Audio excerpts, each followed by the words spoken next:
Now then, everyone, this is the Wedding Mavericks podcast, a podcast for wedding photographers and videographers who want to build a successful and sustainable business. My name is Jules, and I'm joined by Lindsay, and on this episode we are discussing how to deal with mid-wedding season stress. So whether you are a regular listener or new to the podcast, we really appreciate you spending your time with us as we discuss the important topics, issues and news related to the wedding photography and filmmaking industry. And hopefully you won't get sick of listening to our voices.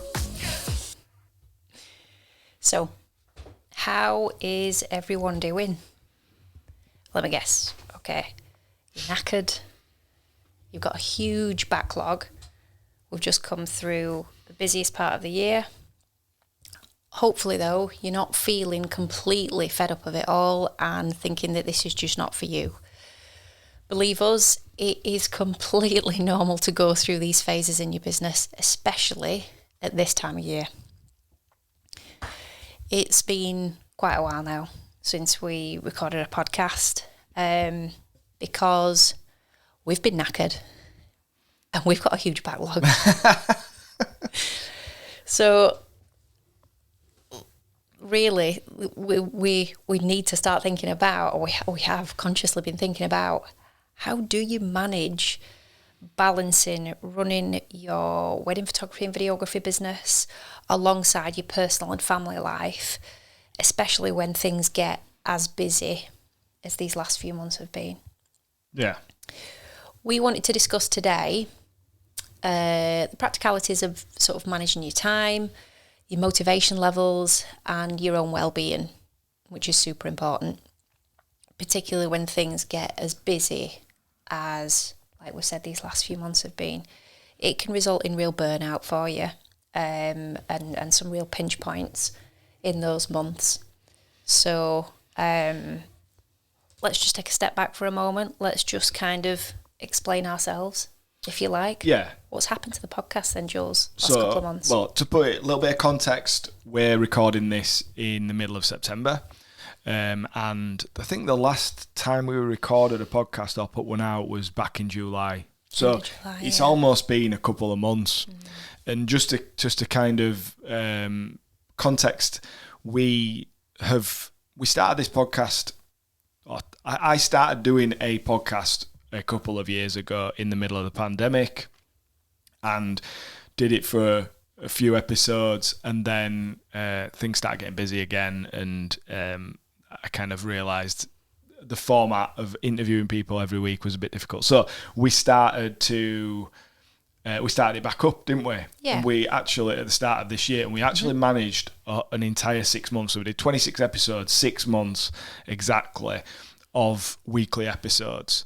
And anybody who does podcasts or has anything to do with podcasts, you've probably heard other podcasters say this, that it's really difficult to keep up a weekly podcast. Yeah. And we really wanted to do that. We had a stall set out to do it, and we learned that it was really difficult to do it, especially with our personal circumstances. So basically what happened, we just haven't had the time to record them over the last month or two, have we? Yeah. We really wanted to keep it up, but between the work and personal stuff, something had to give. I mean, since we recorded our last podcast, our eldest daughter's left primary school, which that was a big thing. If you've got kids and you've got slightly older kids, not babies, you'll understand that it's there's a lot going on around that time. So that was a big deal. It was Lindsay's birthday. We went on our first family holiday in quite a few years abroad, and so that was there was a lot went into that beforehand, and then actually going away. Well needed. It was well needed. It was lovely, yeah. But again, and part of what we're going to talk about today is if you're going to take a holiday, it is going to throw a bit of a spanner in the works for self-employed, business owners, because you've got to put things on pause if you want to take a break. And then it's been the summer holidays, and the kids have been at home all for 6 weeks. Our daughter started high school, which was a big, the sort of second big milestone, if you like, leaving primary school, starting high school 6 weeks apart. And then it was my 40th birthday a couple of weeks ago. Well, less than a couple of weeks ago. Actually, it probably is 2 weeks ago. I just don't even know where we're at with the dates. We're coming up 3 weeks ago. Right, wowzers. Yeah. So yeah. And there's been like a lot of stuff happening with that. Lindsay did me a surprise party, which was amazing. And you know, we had like a couple of weekends where we did stuff with family and friends or with each other, and just like had, you know, kind of enjoyed it.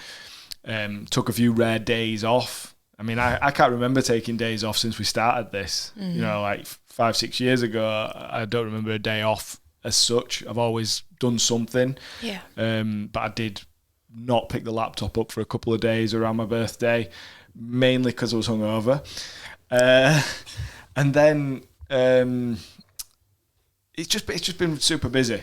And in that time that I've just sort of gone through all the personal stuff, which if you've got kids, or even if you haven't got kids, it's the summer, you're going to want to do things, you're going to want to socialise, it's festival season, it's holiday season, and you're going to want to do a lot of stuff in your personal life, enjoy the weather and things like that.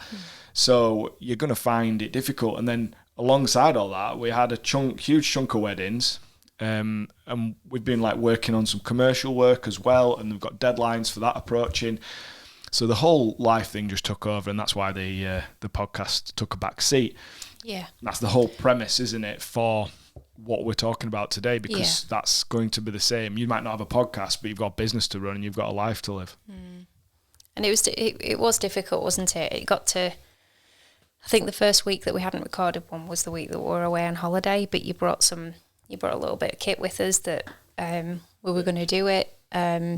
And again, just the practicalities of sort of doing that. We really wanted to be able to do it, but trying to get the time to put aside to just sit there and record it without the kids coming and getting involved and stuff. And we wanted to, the time when we did have a bit of time away from the kids to just go out and have a meal, and we thought we'd record one before we went out that evening when my parents were looking after the kids, because we were fortunate to be going on holiday with my family.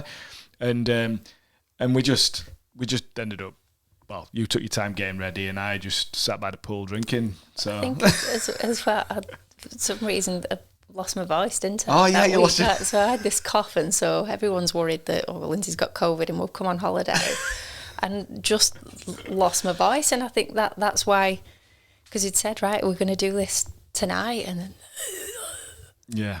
And that was that's what was funny about it. But then we got back from holiday, and I think it was just it was this thing that was just kind of, it was eating away at us, that we could, another week's passed, another week's passed now, and kind of kicking ourselves a bit for that. And then it just went on and on, didn't it? Yeah, and I think so. It's definitely, I feel gutted that happened, but.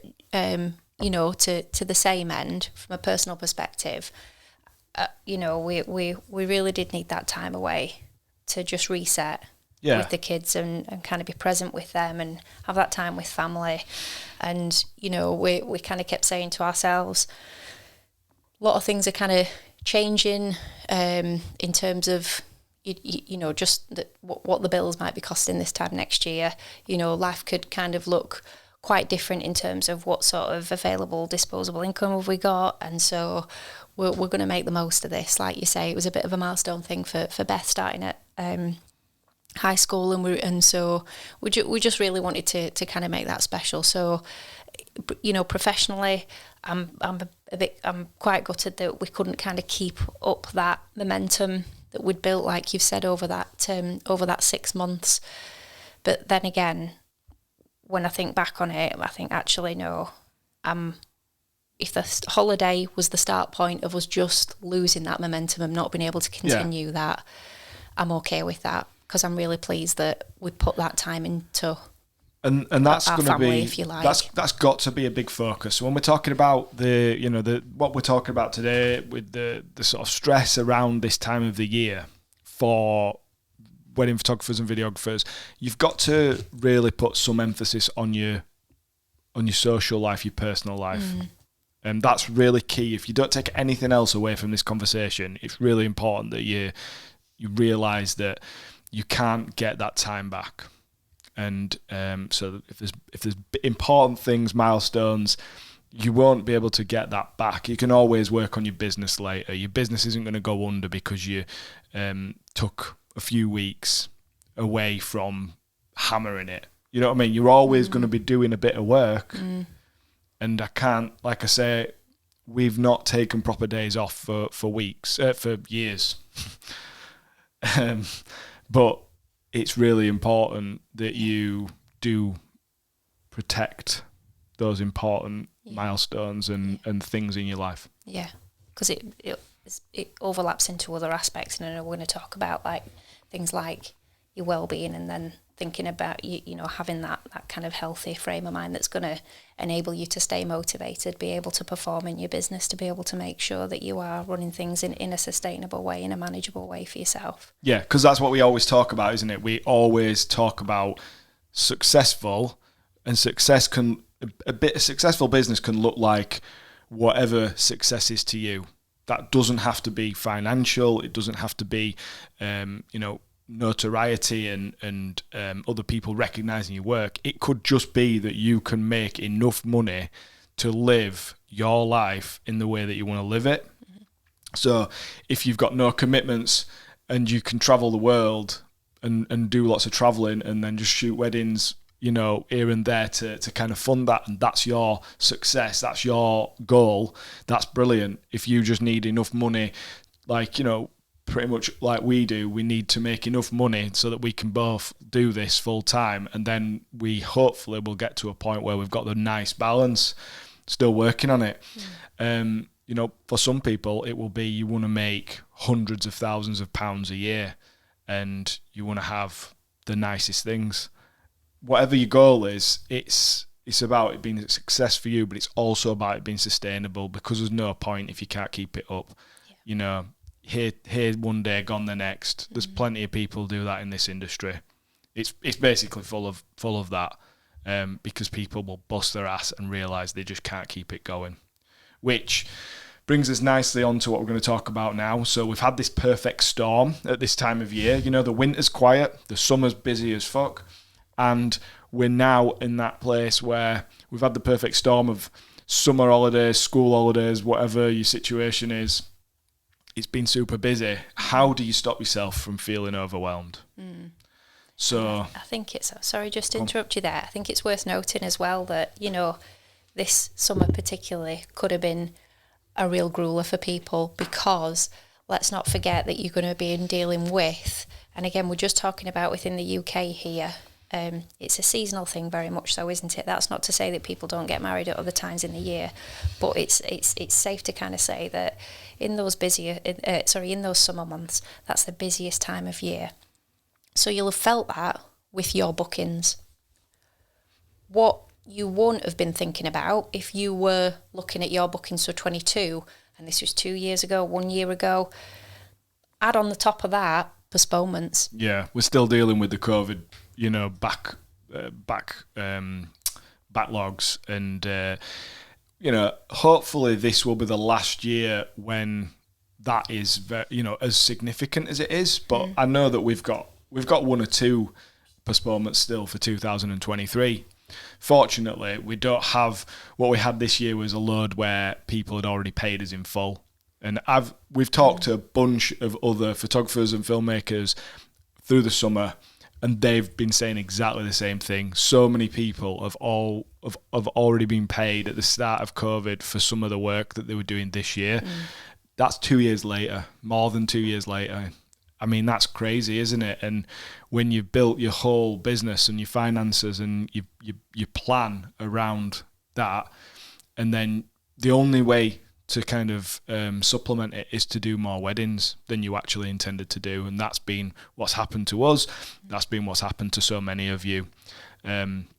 So you're going to be feeling this probably worse than a typical year. So what are you going to do to avoid feeling overwhelmed? And what we're going to talk through is a few things that you can practically do to just alleviate this. And we might have talked about some of this stuff before in isolation, but this is going to be more of a general conversation about the different things that we try to do and that you could try to do to help with that. And if you're not doing these things, or if these things are teaching you to suck eggs, hey, it doesn't really matter, but at least it's, you're either getting some ideas, things that you could try. Especially if you're starting out, you probably won't be aware of some of these things, or you won't be doing some of these things. If you're a little bit more seasoned to doing this, maybe these things will just remind you that, we're all in the same boat. We're all feeling the same things and trying to do the same things. So, and hopefully, if you are in that position, when you cross paths with another photographer, videographer who might be less experienced than you at a wedding, I hope you're going to kind of share a bit of that wisdom. Yeah, and a little bit of that support that it's everyone's absolutely. feeling this, but you're going to be okay. Yeah. Because, this what we're talking about here, the kind of like issue around this time of year has happened to us every year we've been doing this. Yeah. And at sort of 5 years plus in, you think, well, I should have it managed now. And yes, COVID has thrown a bit of a spanner in the works with it, but it's still an issue. I don't really think you can get away from the fact that most of your work is going to come sort of between May and sort of September, October time. It's just how it is. It will be like that always in this industry. It's seasonal, and there will be other work outside of that, but the majority is going to come in that time, and that's just how it is. So we have to learn ways of trying to manage it. Yeah. So we're going to start with workload, and that is taking on too much, and that's obviously what we've just been talking about. So things that we need to be thinking about, and we've talked about how we have wall planners and things, so we can see visually where there are weddings, where there are gaps, and that's important to us to try and avoid, having lots of runs of multiple weddings.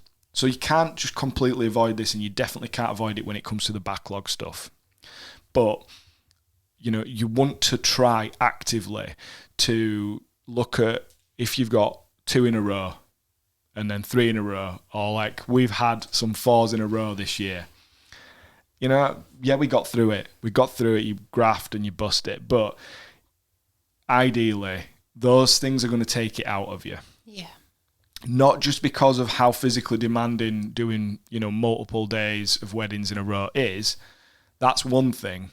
But the real killer for me is the post-process, is the managing all the files and making sure you don't make any mistakes with all that, and then trying to get through those edits. Because if you pick up 4, particularly because we're doing video as well as photo, if you pick up 4 weddings in a weekend, you're stuck then. Like, there is no getting round. You've just basically created a backlog in 1 week, because those 4 weddings might take you a month to edit. Obviously, it depends how fast you can edit a wedding film. Slightly different, probably quicker for photos. But how on earth you can really get through those 4 weddings is it's really hard to actually, until you've had to try and do it. It's really hard to get your head around it. And for us, I know that the weekend where we did 4 weddings was back in June, start of June. Yeah. And it threw everything off then for the rest of the summer. It really did. Yeah. Because by that point, there was a backlog, and there hasn't been not a backlog since. And it was a mix, wasn't it? It was a mix of film only and then photo and film. Yeah. So again, those of you that do offer both services together, taking that on board as well. Sometimes it's, thankfully our CRM, I don't know, we'll talk about CRMs, it kind of colour codes the different types of jobs for us. But, it'd be very easy to just kind of look at the calendar, wouldn't it? You see the couple's name or however you might kind of log it, but you see and you think, okay, I'm photographing that one, video that, or just it's another job sort of thing. You're just looking at another job, and then not until I need 25, I need 45, whatever. And it's just. But then you're thinking, oh gosh, no, it's film and photo that one, or I'm a photographer, and I was offering highlight films, wasn't I? Oh yeah, and if you are a photographer who started offering highlight films during COVID as a way to generate revenue, I imagine right now, if that's what you kind of did and where you started, I imagine you regretting that now, because you might have thought, well, I can upskill myself and offer highlight films, but you probably hadn't, unless you started out in video, no matter how long you've been photographing weddings for, you probably didn't realise just how long those, even though they're just highlight films, even how long they might take you to edit, and that'll really slow you down in a way that you weren't probably anticipating. So yeah, and if you think about it as well, existing workflows for processing photographs, and this is what I'll do. You're opening a whole other kind of worms almost in doing those, because it's not just a case of I'll just put this kind of carousel of images together. No, it's now moving images. You got to think about the music that you're going to use with that. Is there any audio that you want to incorporate into that? Just lots and lots of other things that perhaps previously you hadn't considered when you just maybe doing photographs for people. But likewise, vice versa. I know we came across a videographer that we worked with at a wedding where we were filming, but they were photographing. And it's the first time we've come across someone who started off like us as doing video and then moved into doing photo as well, or photo instead. So, kind of all of a sudden thinking, if you're not, that's like the step before you're fully hybrid, I guess, isn't it? Before you cross over into kind of offering them both side by side, because there perhaps is more than one of you able to do that. If you're one person and you with one discipline, but then you've also offered the couple a little bit of this as well, you then having to kind of think about both of them. And I remember talking to that guy, and I think it was about 40 video jobs and then 10 photo for the year that he had. Which is a lot. Which is a lot. But that 10 came in a cluster. Right. They were close together. So that's impacting his existing workflows, his existing sort of thought processes in terms of, and again, I'm going to go through this, kit that he needs for the day, that post process when you get back, what's the downloading, storage process, and just all of that. So yeah, it's I'll let you carry on. Yeah, and that's cool. Just lots to. So in terms of the workload, ideally we want to be spreading them out. You might think I'll do 2 in a row, I'll do 3 in a row, it'll be fine. Especially if you fairly new on, you're in your first few years. But believe me, and we're giving this advice. We don't necessarily take it ourselves, because the financial. This is the thing. You've got to. It's all right having goals and targets and dreams of like, we're going to have a balanced situation, but you really do have to. You're running a business, and this is your livelihood. So at the end of the day, you have to focus on the actual. Am I going to make the right amount of money? Am I going to have the right amount of work? So you can't always, just put them on the dates that you want them. So ideally we want to spread them out as much as possible, and we want to try and balance, how many 2s and 3s in a row we're taking on. We don't want to take on too many of those, if any, but we might have to. Do you know what I mean? That's just the reality of it. And again, we're not going to talk about pricing, but price massively comes into that, because if you're not charging enough, you will definitely have to take on more weddings, which will mean you do more 2s, 3s and 4s or more. We've seen a couple of people come back to us saying that they've gone with someone else, and when they've told us how much that those people are charging them, it's just completely unsustainable. And this isn't anything new necessarily, but I think maybe we are seeing a little bit of a general shift in people's expectations of how much this should cost, and I can only assume that's because there's a lot of people desperately trying to get work and undercharging at the moment. Different topic altogether, but just thought I'd mention it because it's definitely part of it. So before we move on sort of to the next kind of topic, with workload, one thing that you really need to be focusing on is factoring in downtime. So like we've talked about, we went on holiday. That was the first time we'd gone on holiday, as a proper family holiday since 2019, before the pandemic. And you're only going to be able to do that if you actually plan it in advance, because it's very unlikely, especially if you've got to kind of work within school holidays and stuff, but it's very unlikely that if you wait until, it's different if you can just kind of go whenever. If it's just you and you can just take off, pack your bag and just go wherever, you don't need to like think about a holiday too much and what's required of it. You can go wherever you want. But if you've got kids and stuff, you're going to definitely have to plan it in advance so that it happens in the right time, so that you don't book weddings in that time and it's ring fenced. And this is what we should all be trying to do anyway. We should be trying to ring fence a day, at least one day a week, where we take the day off and, you know, whatever you want to do with that day, but you have some downtime. And then we should be trying to plan breaks, holidays, because otherwise you will find that the calendar just fills itself up. And then you're looking at when you can take a holiday, when it's sort of makes sense and convenient with everything, and there won't be a time. No. Because there'll be 5 days. There won't be quite enough for a week, or if you want 2 weeks, there'll be 10 days, but there won't be enough for 2 weeks, and you just won't be able to book a holiday that you want to book or book a break that you want to book. So, you know, important that you protect those important days, birthdays. I mean, I should tell that story. So it was my 40th birthday, and the day after, I'd booked a wedding in Kent that was like 4 hours away, and I didn't even realise it was a postponement from last year. And when they said, "Can we do it on this day?" it was a Wednesday wedding, right, in September. I didn't even think about it. I just said, "Of course, yeah, I can do that day. I'll book you in," and didn't realise until a couple of months before my birthday that it was actually the day after my birthday. So I spent my 40th birthday driving from Yorkshire to Kent on my own.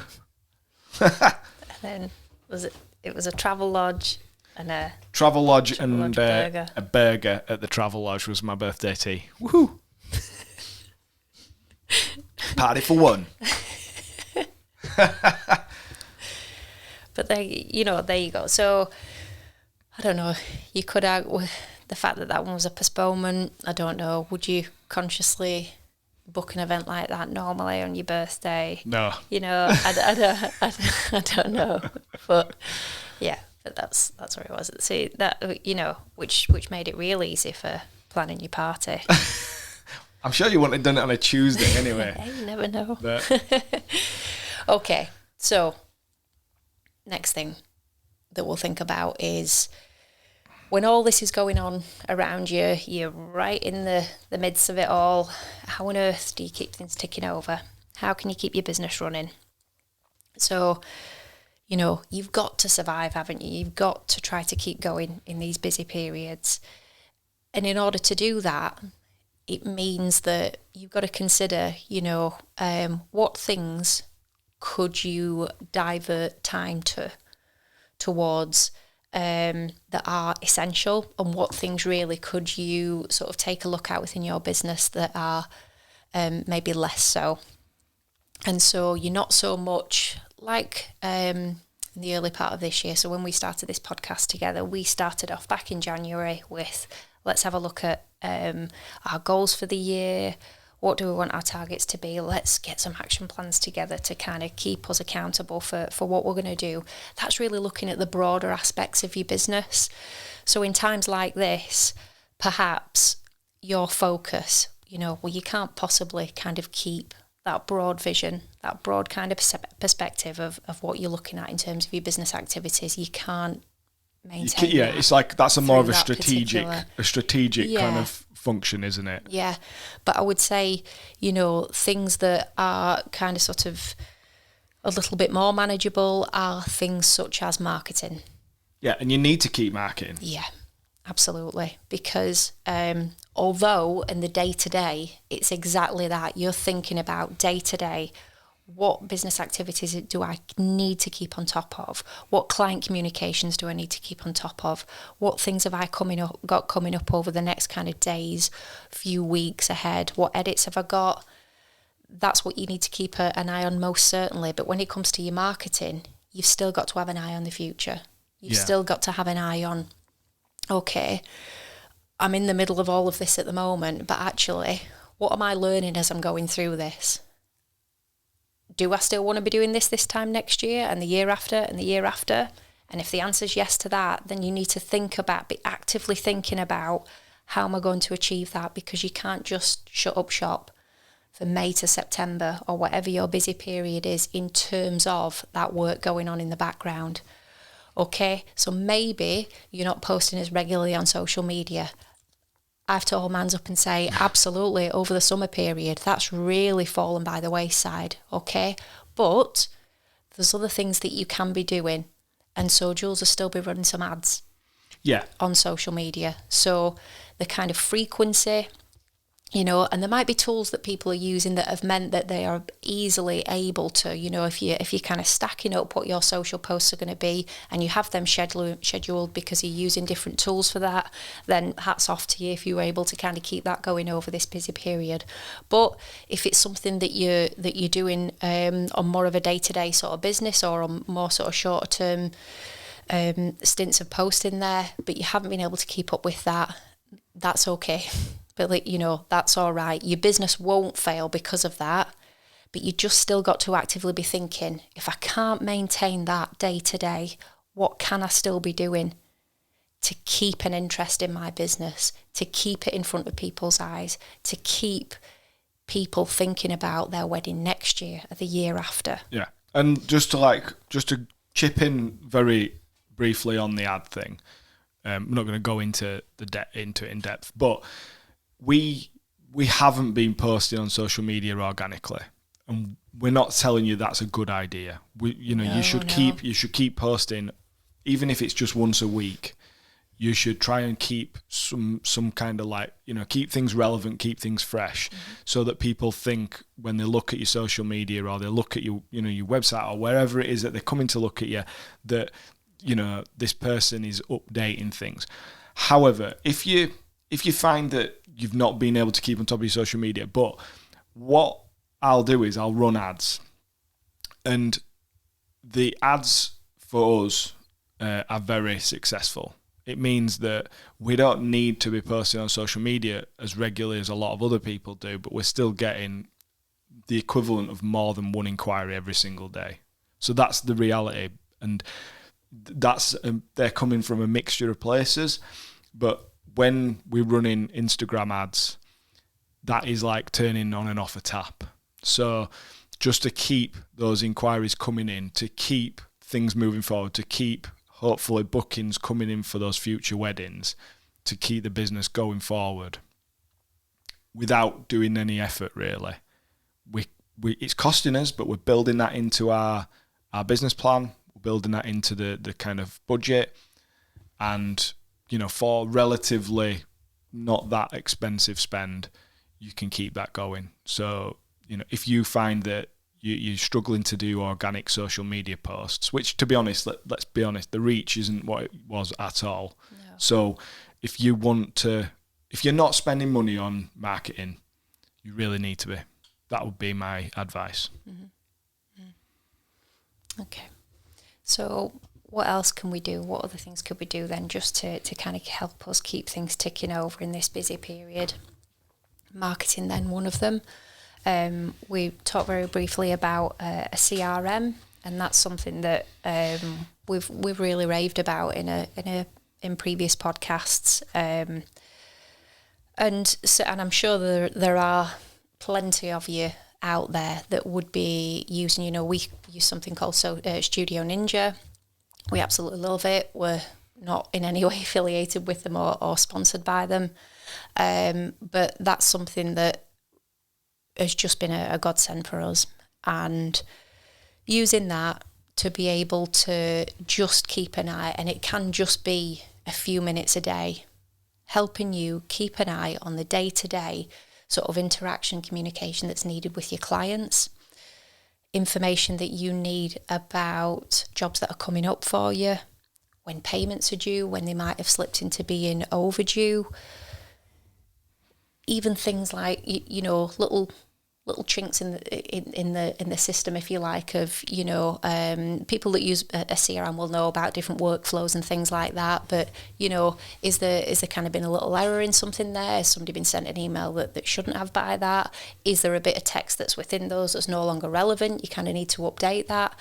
Just having a system in place that helps you to keep on top of those things and to, you know, to a degree, automating a lot of what should be. So if you think about a job that might be coming up at the weekend, if it's built into your workflow that an email might be sent to the client the day before the wedding, just saying, hey, looking forward to seeing you guys tomorrow.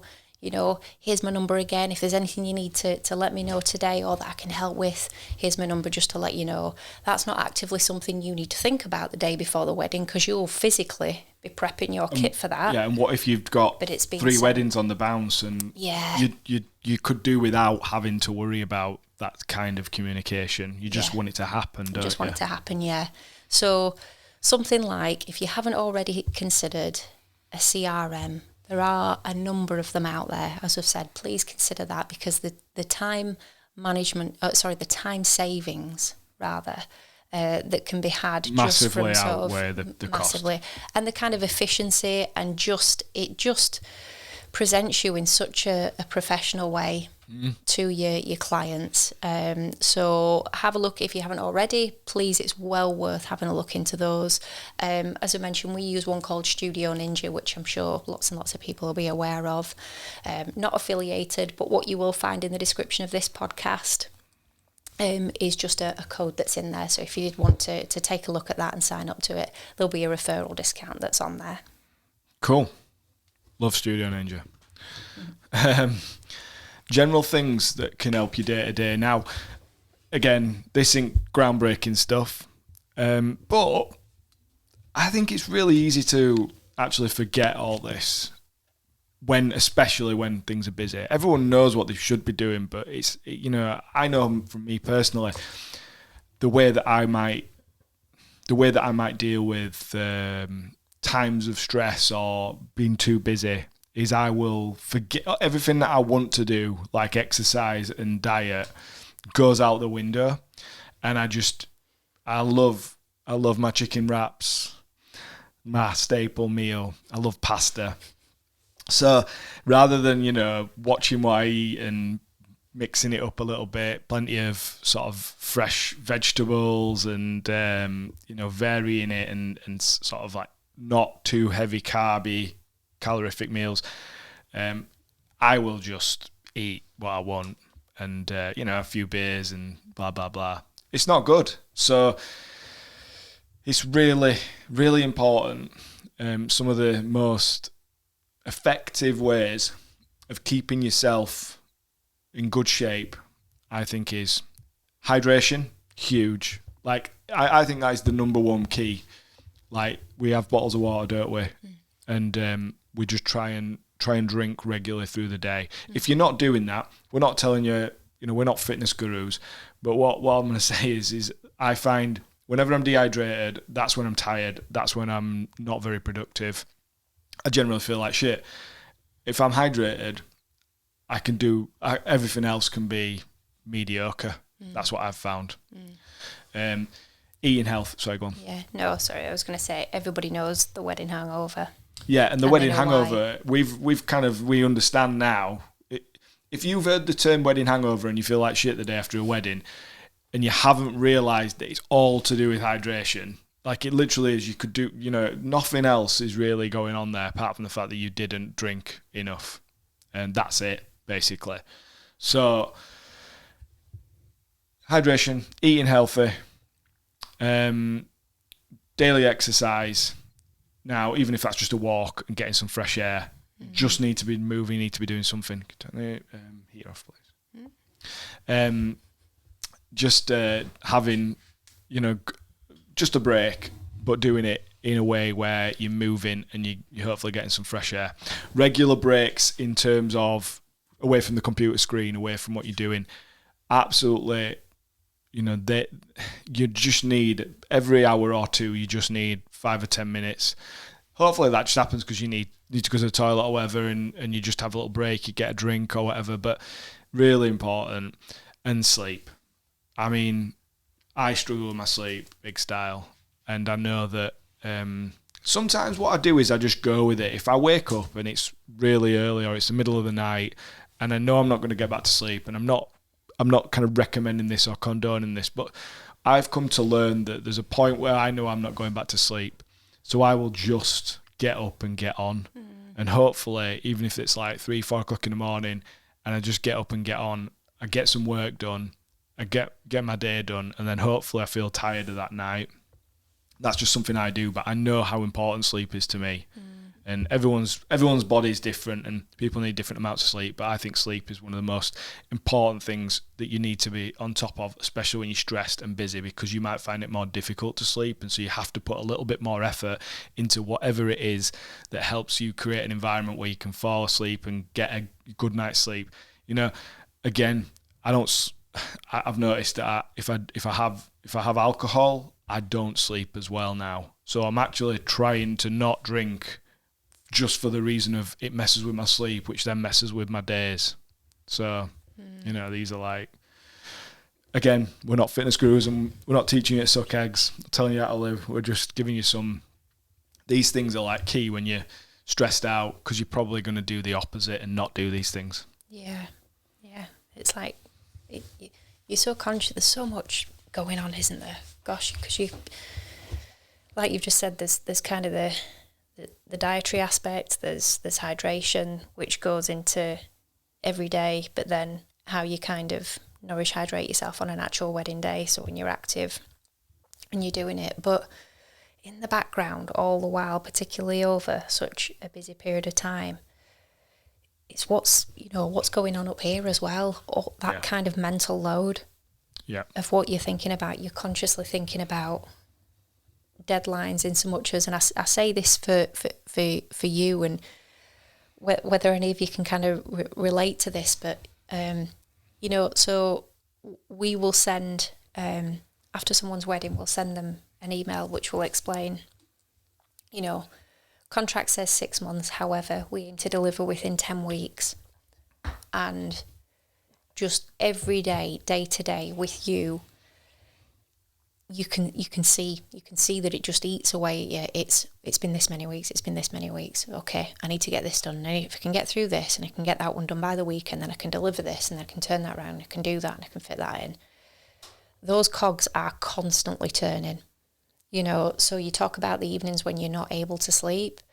Yes, there'll be a big proportion of that down to how well have you hydrated, what have you eaten during the day, what have you physically been doing during the day? Have you literally just been sat in a still position? You've not had much fresh air, and that's all you've been doing. So yes, you might not naturally feel tired. There might be something else going on there that's making your body not quite able to relax and turn off and go to sleep. But also, there's a big proportion of it that's going to be that mental load of thinking about delivery for people, exceeding expectations, the things that you're doing to help your business stay ticking over, all of those things as well. So you're absolutely right. We're sat here, we're highlighting these things, but these are still lessons for us. These are still things that we are trying to learn and to get right, and to just, for each season that passes, every kind of peak season, it's been this real anomaly the last couple of years, because it's almost like you think, right, I'll do it differently next time so that I don't feel this, what I'm feeling right now, how this is making me feel right now, I'm going to do it differently next time round. The last couple of years, I think, has definitely thrown things off. Yeah. But, gosh, 100%, and, maybe it's because we're over 40 now. But, looking after yourself, hugely, hugely important. Because as well, you've probably spent the majority of the summer eating a big roast. At weddings. At your weddings, yeah. So, we're not going to turn down a meal at weddings, are we? But it's not often that it's a salad bar. Can you imagine? That you get invited to. Put a rider in your contract. Salad bar. Salad bar and sparkling water. Perrier. Right. Few other things that are like more general Lindsay started touching on something we will talk about in more detail in a few minutes, but understanding how long things take you. So you can do something, if you don't know how long things really take, if you think you know, but maybe you've got it wrong, it can be useful to do something like a time audit. You know, you look at you do a bit of an exercise where you actually time different tasks, because maybe, you know, you're spending a lot longer on something than you realize, and that's leading to the stress of the fact that you're not getting as much done as you expected. It's good to know these things. It's also good to help you with when it comes to pricing, because, you know, you should have a reason why it costs X amount, and that reason should be because you've got your time covered at a bare minimum. Hopefully you're making some profit on top of that, but you should at least have your time and your expenses covered. So you have to do that. It's a good exercise.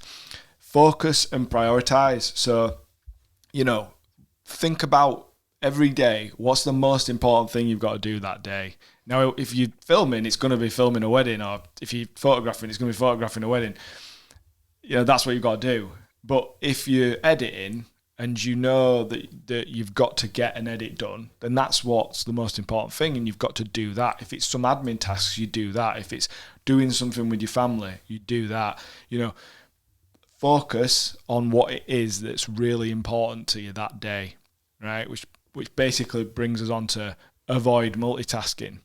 I'm useless at this. I multitask all the time. I start one thing and then I start another thing and then I start another thing. I'm terrible at it, you know, but I know it don't work for me. It might work for you, and if it works for you, then great. But I find that multitasking is terrible for productivity.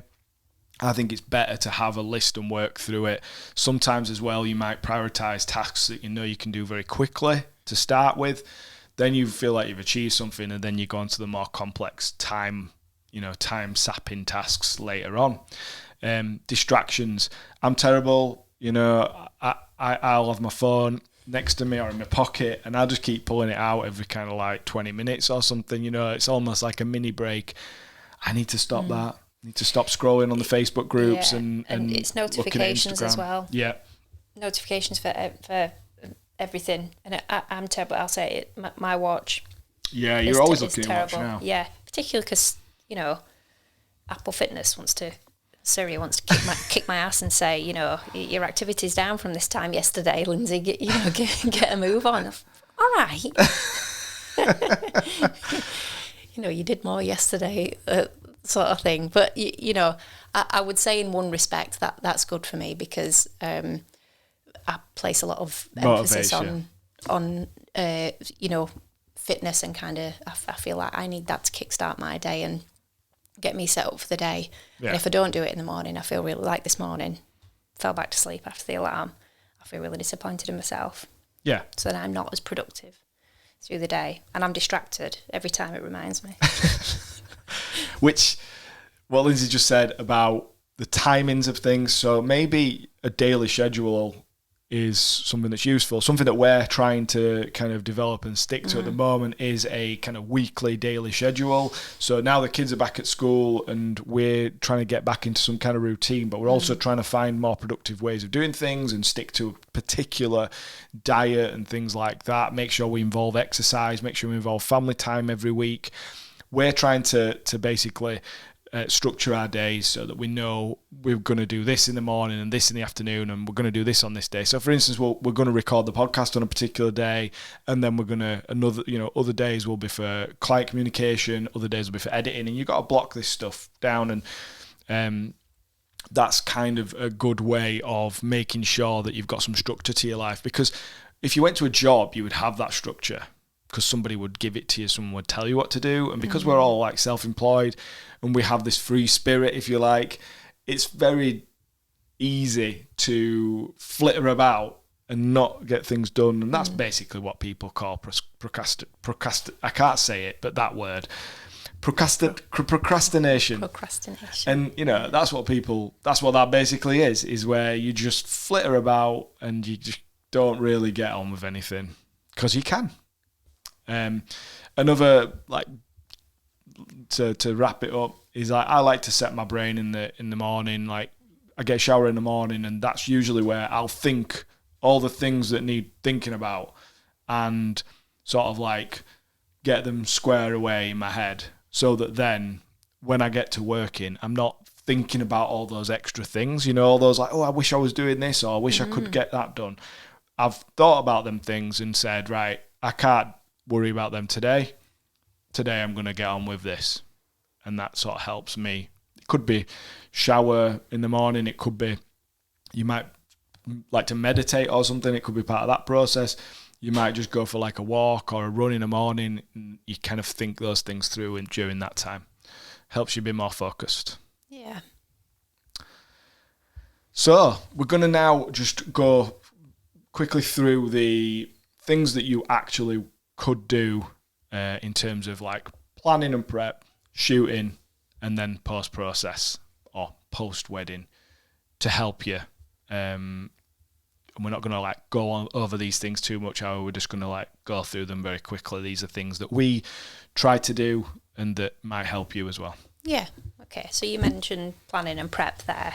So look at what tools you've got available to you in order to help you be able to plan and prepare, be it your day, your week, your month, a particular job, whatever it is. So I've already briefly mentioned CRMs today. Okay, scheduling software to be able to book calls with clients, things like that. We brought something new into the mix for us earlier on in the year, whereby initially we would just, unless somebody had specifically requested a call with us during the booking process, first time with some of our clients, the first time that we might have a conversation with them might be just before the wedding. Yeah. And by then they've filled out the questionnaires for us and we're just talking about the day ahead. So if there's no pre-shoot or anything like that, sometimes it was like that.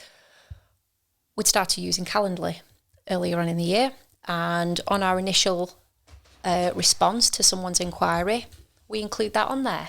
So in a section that's kind of dedicated to, yes, we want to give them as much information as we can. Well, let's get a call in with them as quickly as we can.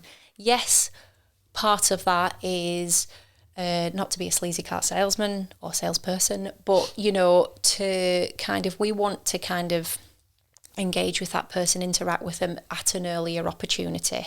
And so a really nice and easy way to kind of put the power in their hands, if you like, of them being able to do that and have that conversation with us is there's your calendar link. And, you choose a day and a time that works for you, and then we can set up that call with you.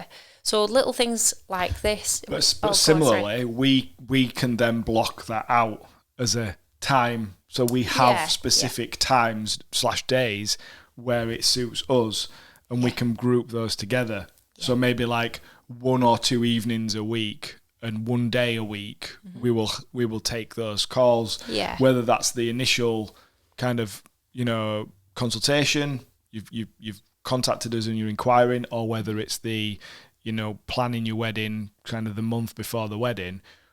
They'll all happen on 1 or 2 days a week. Yeah. So the rest of the week, we're not worrying about having to have meetings and call clients. And then on your previous point about thinking about chunking your time and dedicating your time to specific activities on a part of the day or on specific days, that's really great. It enables you to do that. It just as with your sort of CRM and the workflows there, it's just something that you would need to bear in mind. You need to kind of keep an eye on in terms of making sure that you're aware of when you need to be blocking time out that you're available for and when you're engaged elsewhere. Yeah. Because occasionally you might just, if you've forgotten to do that, you get somebody booking a call with you, but you've forgotten to update the fact that you're at a wedding or you've got an appointment that day. So but we find those great, don't we? Yeah. So the studio agent that we've talked about, that there's this thing of that should be getting its own schedule, and hopefully that makes it even easier then, because it's all integrated. Yeah, but again, there are so many of these different tools that are available to us, so it's certainly worthwhile, spending a little bit of time just having a look at what things could you bring into your business that will make things like this a little bit easier for you. And the Calendly thing that we use is actually the free version, so it doesn't cost us anything, and it's limited, but it works. Yeah. Okay. What else in terms of planning and prep then? So if we think about a wedding or a project that's coming up for you, you need to be able to access your information quite easily, quite quickly. Now for us, we're making a conscious effort to go paperless now. And so all of our jobs, as we said, are managed on Studio Ninja anyway. There's always the risk that when you are at a particular job within a particular location, you might not be able to get a signal to access the internet, to be able to access that. As I said, we're trying to move away from what we've done previously is print our couples questionnaires off and print off the information about, about a typical wedding day, for instance. But that, there could be like a dozen sheets of paper for everyone that you're doing, and it does seem wasteful because they're just shredded, they're just put in the bin. Yeah, and you don't even read half of it. You only really need key details for the actual wedding day. That's it. So just think consciously about that. Think, it's cool. I've been there before. I know I'll be able to access the information on my phone when I need to. No problem at all. If you're a bit unsure, why not get some of that information copied over onto a note or something that's not... Shall I tell you what I've started doing? So you can actually save the questionnaire as a PDF. So I've started doing that. Yeah. And then I just airdrop it to my phone and you can open it on the phone. And then it's saved it's still in its original format. It's still in its original format. It's saved offline. Yeah. So, I won't go into this, but there's been like a couple of times where Studio Ninja went down and there's been people saying they can't access information and it's really bad. Well, actually, there's one click of a button you can save those forms as PDFs. And if you do that, you can access those on your computer or on your phone and you're sorted. Yeah. Because as well, when you're on a live job, think about the times throughout the day where if you've got a kit bag with you, you're not necessarily going to have physically be carrying that with you throughout the day, but you're going to have your phone in your pocket. Yeah. And so a quick little check, a little bit of a reminder as to where you need to be or a particular time this is happening or there's this happening that's a surprise for the bride or the groom. So I remember I need to be in this position for this. Great, and handy just to be able to access that. In preparation for that day then, think about, and again, I know that we've talked about this previously, but I think sometimes we can get a little bit tunnel vision about, our journey to a wedding. Oh, it's at that place, that's fine. Straight up the M1 on the motorway and I know how to get to that. Well, actually, it's always worth a check before you travel to that destination. Have a look at the area in which it's in. Have a look at what else you might be passing by, what other sort of landmarks, or particularly through the busy summer months, you've got festivals, you've got open days for different things that are occurring. How's that going to impact on your travel plans to get somewhere? Somewhere that back in March, you might just be able to get there in 45 minutes time. Is that now going to take you 2-3 hours to get there? Do you now need to consider actually booking an overnight stay to make sure that you are there in time for the wedding the following morning? So the logistics of your actual route to get there. Jules has talked about hydration and food. Let's think about that when you're active on a job as well. Yeah. You might have confirmed that you're going to get a meal with the couple, but what if that was something that they left blank and you didn't know about that? So please make sure that you've got, if it's just a few snacks, you've got a little bit of food, something that you can take with you to make sure that you're looking after yourself in that day. We're in effect, trying to plan, you're trying to prepare yourself for all eventualities. So whether that's the actual journey to get there, whether that's looking for a point of contact at the venue itself, and whether that's just keeping you fed and hydrated through the day. Think about those things. So thinking about what you will wear also, that's a good one, because we've had some mishaps previously with shoes left at home and had to make a mad dash to the the big supermarket superstore to get some new shoes or things like that. Just make sure, think about whether, I know now you keep a spare pair of shoes in the car. The first time sort of ever, some might frown upon it, but I wore shorts to a wedding.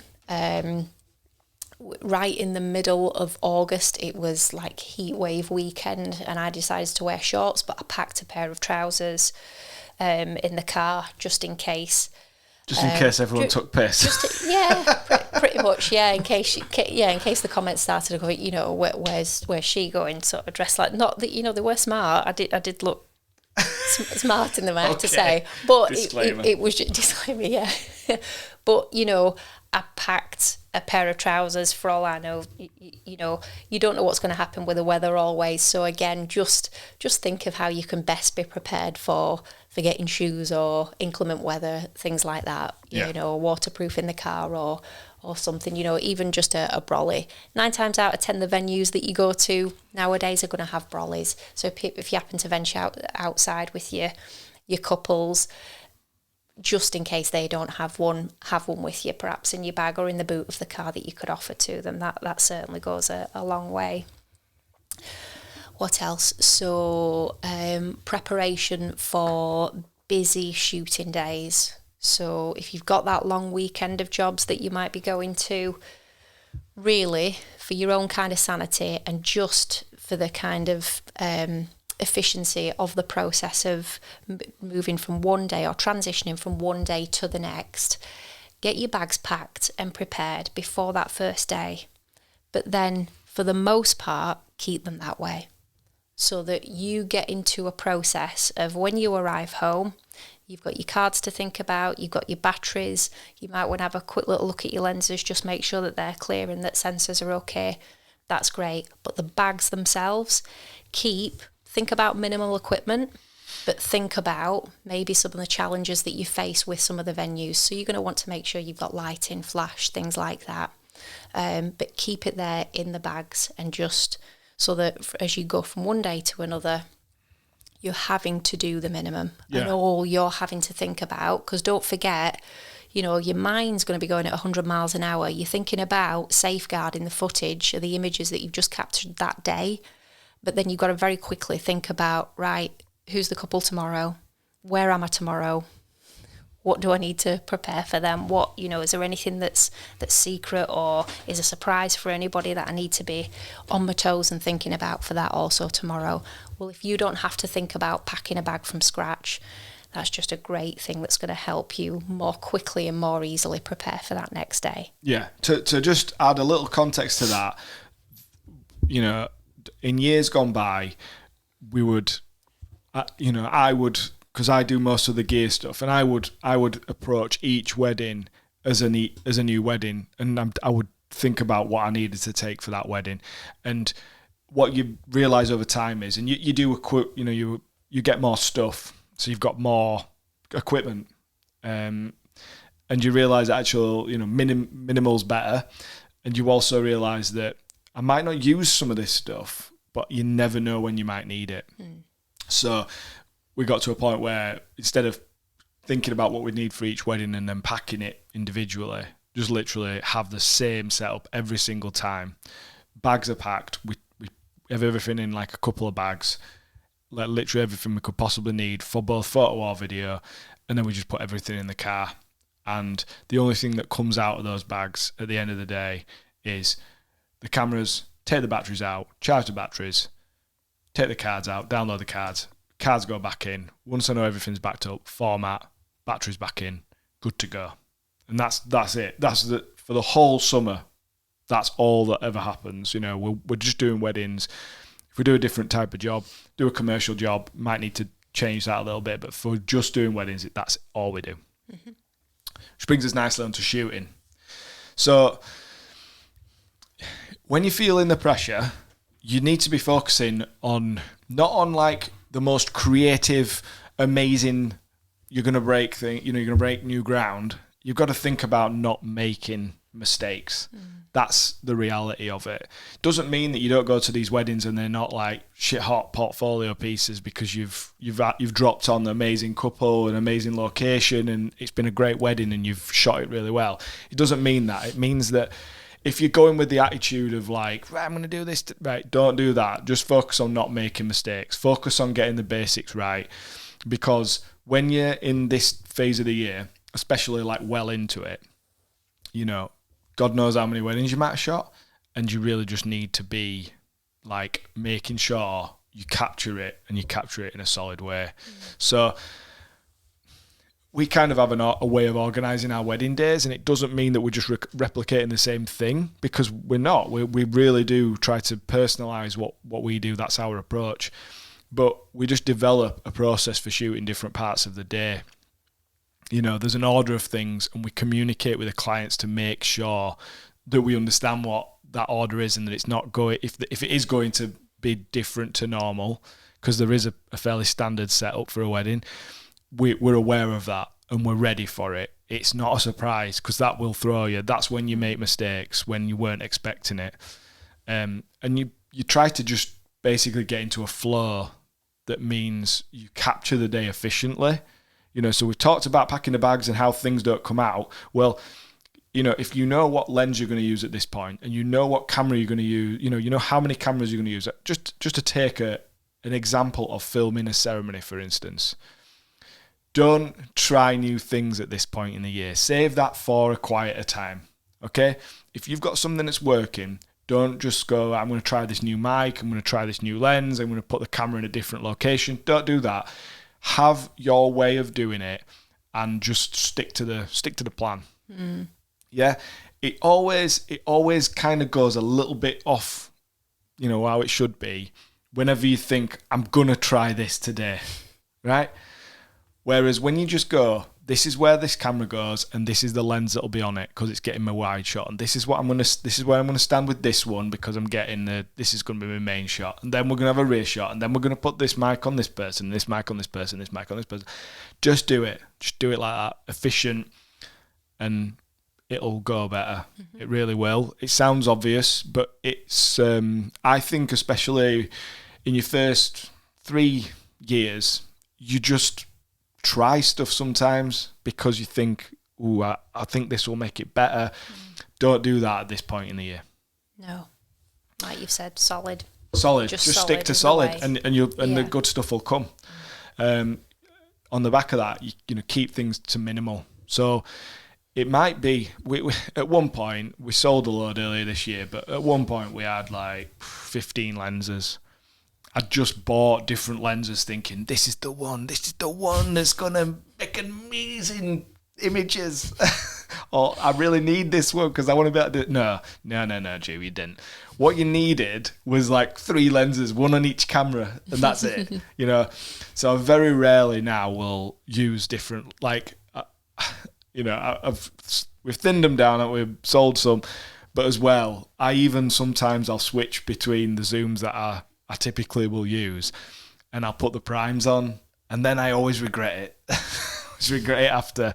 Like, I'll be trying to do it, I'm trying to get the shots, and I'll be like, oh, it's just, if I just had that other lens on now, that'd just be a lot easier. So however you like to shoot, whether it's with like primes, whether it's, you know, your stock 24, 35 and 85 or whatever, or if you use zooms, just stick with what you know. This is not the time to experiment, and keep things minimal. Just like, you know, we could do a wedding with one messenger bag, 3 cameras, and the mic stuff in there. And obviously, if we're doing kind of photo as well, I'll stick a speed light in there in case it's dark.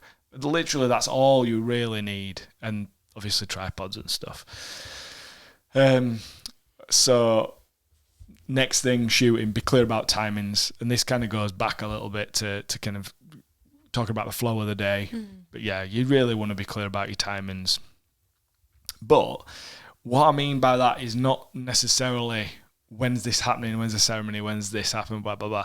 It's more like be clear about timings with your couple, with your clients. So don't feel like you need to get there too early. Don't feel like you've got to stay too late. And make sure that there is some time for you to have a break. And this is like talking from, you know, looking after your welfare, right? If you're doing all these weddings and you're going there too early, you're going to be making yourself more tired, and it's unnecessary because you're going to be stood around all the time. That's the reality. Until you realise not much happens until like an hour or 2 before the ceremony. You know, we'll get there 2 or 3 hours before a ceremony, but believe me, it's only that last hour or so, last 2 hours that anything happens. So just don't get there too early. Don't say you're going to stay till, you know, it finishes, unless you really want to do that, unless it's really your thing, because you won't get much after the first dance. And in reality, if you've got a driver ahead of you and you're doing multiple weddings and you've got a busy summer schedule, you just want to be getting home. You don't want to be doing 14, 15, 16-hour days. You want to be doing the shortest day that you possibly can. Yeah, I do feel like that in the last year I've noticed more with photographers that we've worked alongside. I've noticed more of the conversation around they've booked me for an extra hour, they've booked me for an extra 2 hours. And I think previously, and I know we now within our packages will state the number of hours, 8, 10 or 12. But I think I've just prior to that, pardon you, prior to that, I hadn't maybe it is a thing that, I don't know, you notice these kind of changes every year in client expectations, the response you get after delivery or lack of response that you get after delivery. There are these patterns that kind of happen.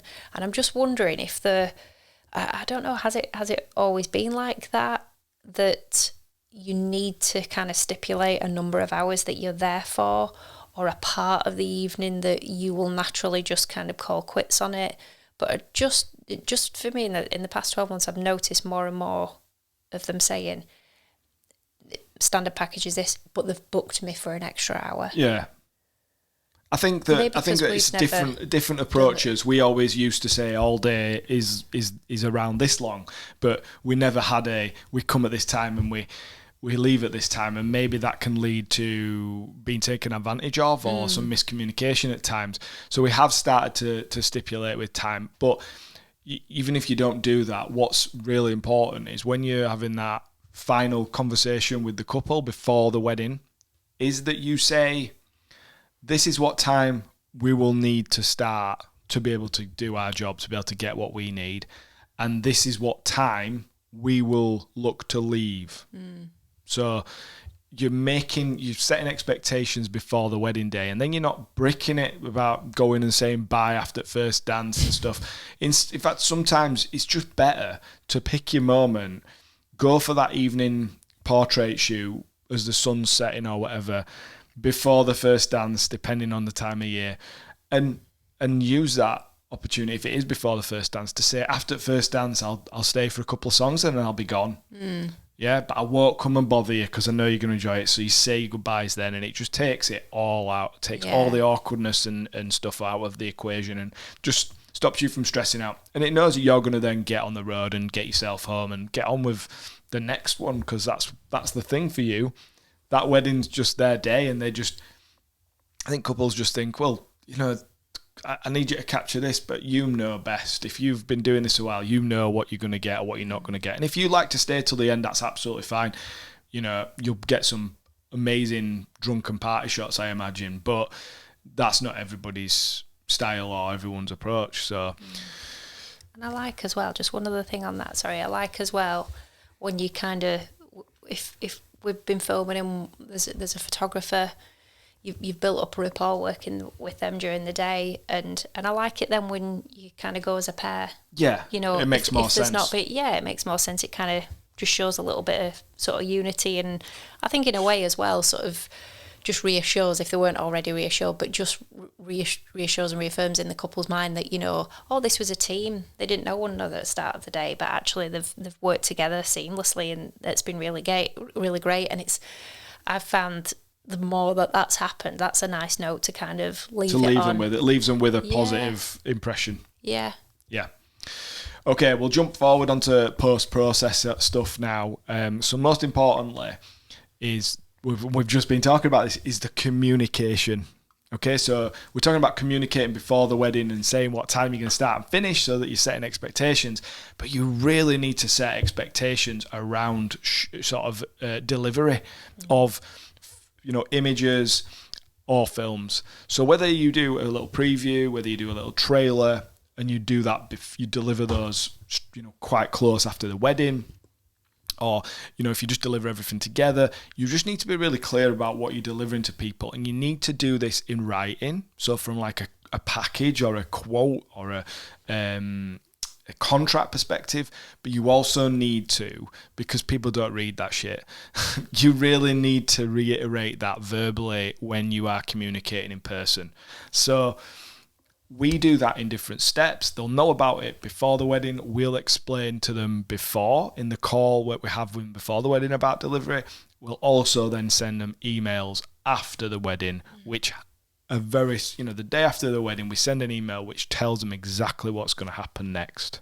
And I think I think now, because you're talking about that, would be a good time to talk about the example from this week rather than coming back to that at the end. So talking about what happened with Jodie, just the point that you're making. Yeah. So I will explain that example in a second. So basically, you want to be in control of this. So if you've said in your contract, in your quote, whatever, this is how long the turnaround is, that's okay. You're allowed to do that. What we would suggest is you always build in time so that you can over-deliver rather than under-deliver. So if you think realistically it's going to take you 4 weeks or 6 weeks or 10 weeks, put a couple of weeks longer than that. We also put in our contract 6 months because we're, just in case something really serious happens to in our lives and we can't keep to that, we're not contractually doing anything wrong. We can refer back to the contract. But setting those expectations of how long it's going to take, don't be scared of doing that, because believe me, you're just going to stress yourself out if you don't set those expectations in advance and then you wait until it's gone past a certain number of weeks and they're sending you emails and you haven't set that out in the first place. It's just going to be so stressful. Whereas at least if you can say, look, I sent you an email, it explained it was going to be this long. This is why it's going to be this long. I'm getting on with it. I promise you it'll be with you as soon as possible. They won't have anything to come back on. And so the example was, we filmed a wedding 3 weeks ago, and basically she was asking straight away a week. We'd already sent the email the day after saying it's going to be up to 10 weeks. Now, it's up to 10 weeks at the moment because it won't be that long, but we know that we need somewhere between 5 and 8 weeks to turn around a wedding because it's one of the last ones that we've done over the summer. So we know we've already got a backlog and we're buying ourselves a bit of time there, a bit of a buffer. It's not going to be that long, but she got sent that the day after the wedding, and then a week later is sort of asking the questions. So she clearly didn't read that email properly. And then again, just this weekend, so 3 weeks after the wedding, he's asking again, but he's also saying, when will we get the short trailer? Now, the thing is, it doesn't say anything about a short trailer anywhere on the quote and what they've actually paid for. It doesn't even say they get one at all. Now, we always create one because it's good for social media, but it doesn't say that she's getting one. It certainly doesn't say she's getting one a certain amount of time after the wedding. So this couple have just got their wires crossed. They thought they were getting something that they weren't, and I was stressing about it a little bit, and I could tell that, we've already highlighted what the delivery time is, and just 3 weeks after the wedding, she's like, when do we get it all? And it was very much... Both, weren't we? I went back and looked again to make sure, and then I was saying, oh gosh, but I bet I've really messed up, because it's a template email, isn't it, that's part of the workflow, but we know that there's a section, that's starred that we need to delete part of it, because if it's just a film job like that there's a line that's not relevant to that, but the template's set to do up with like sending preview for preview images, because if we're doing photo, we'll do previews a day after. So I went back, found the sent email, because I was really worried that I was thinking, gosh, this will be my fault, because I bet I've not deleted that line in it that says here's your preview trailer. But we went back and we had a look, but like you say, what had kind of built up was this real worry then that something's either been communicated to her, that's what she's going to receive, or there's been a mistake here that's been made. But it turns out, I kind of sat on it a day or so, and then I made sure I did it in a kind of calm way rather than like stressing about it. Just sent her an email explaining the situation, but said, I might be able to get it done a bit quicker for you than what we said originally.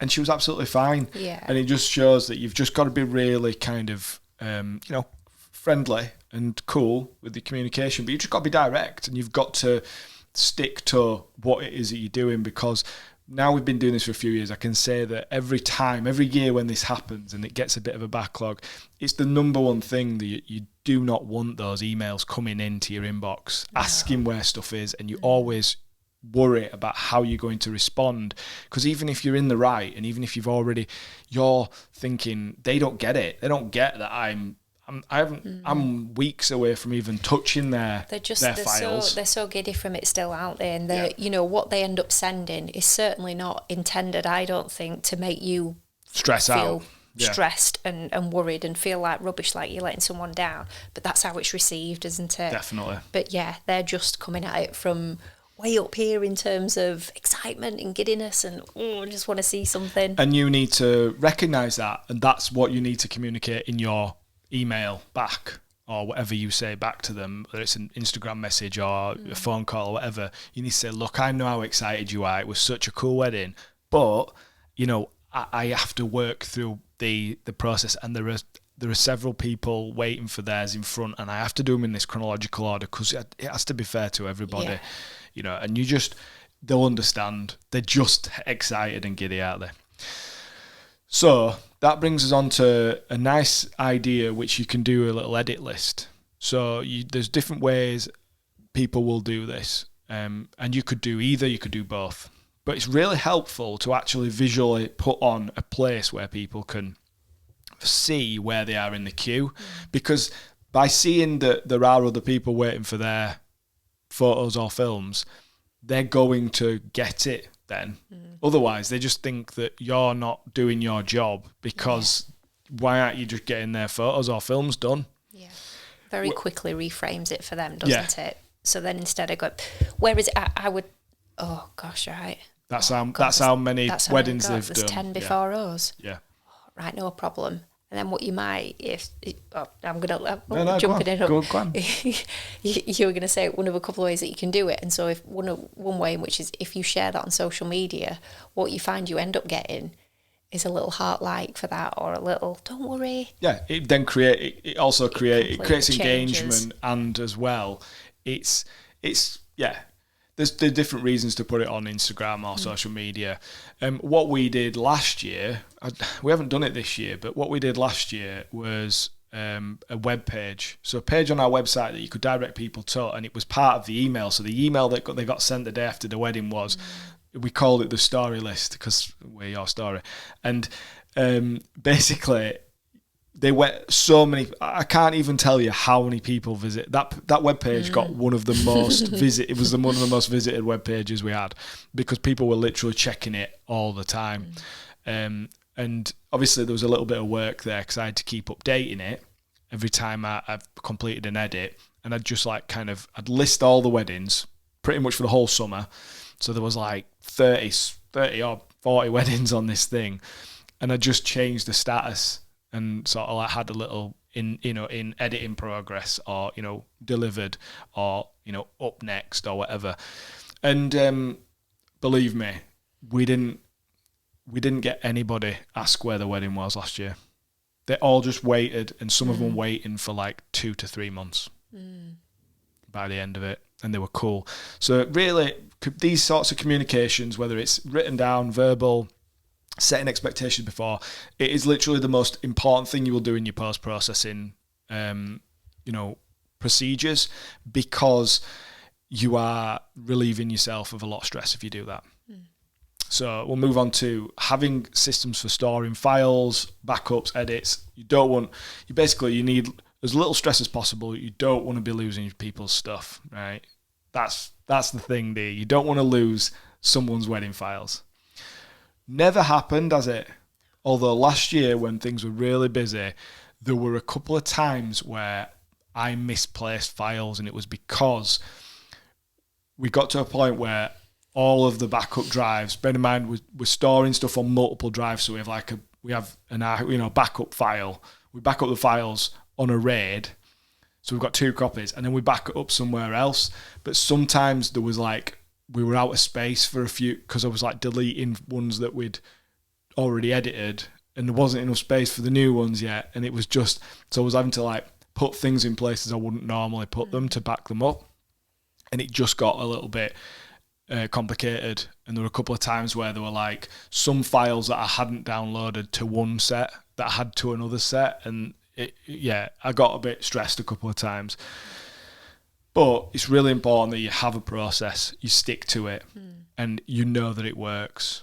So I'm not going to like go into that in masses of detail, but that is probably the most stressful thing about this time of year, because there are so many weddings, so many files, that you really need something robust and something that you know exactly what you do and you do the same thing every time.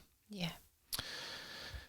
Outsourcing tasks. So we don't personally do this, but there are two of us. So there are two of us that can work on the post-processing. We also...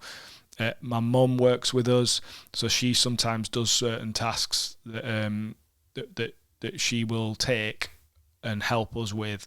So, if you're on your own, you're probably going to be really feeling the burn and wondering what you do.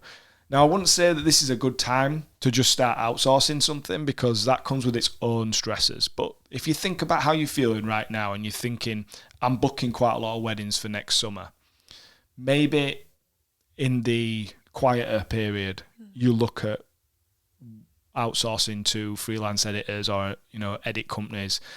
Maybe you do some testing with them and see whether that's feasible and whether you can build that into your price.